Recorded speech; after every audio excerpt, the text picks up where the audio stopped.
Today I'm going to show you how to easily prepare a Japanese miso sesame dressing.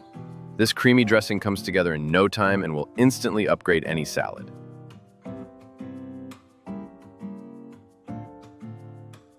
For the dressing, you will need 30 grams of miso paste, 15 grams of sesame seeds, 1 tablespoon of rice vinegar, half a teaspoon of grated ginger, 1 teaspoon of sugar, and 2 tablespoons of oil.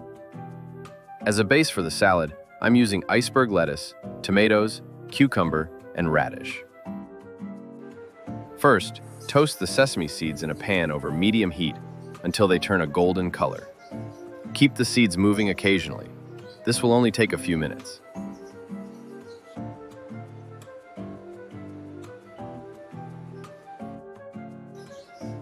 After that, put the toasted sesame seeds into a mortar and grind them into a powder.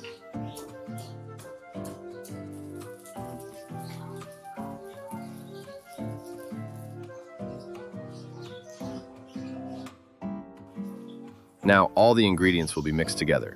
To do this, add the miso paste, the freshly ground sesame, the sugar, the ginger, the rice vinegar, and the oil into a bowl. Whisk it all together until it's smooth and creamy. If the dressing is a bit too thick for your liking, simply add a teaspoon of water until you reach the desired consistency. And just like that, the miso sesame dressing is ready. Serve it over a fresh, crisp salad and enjoy. Itadakimasu.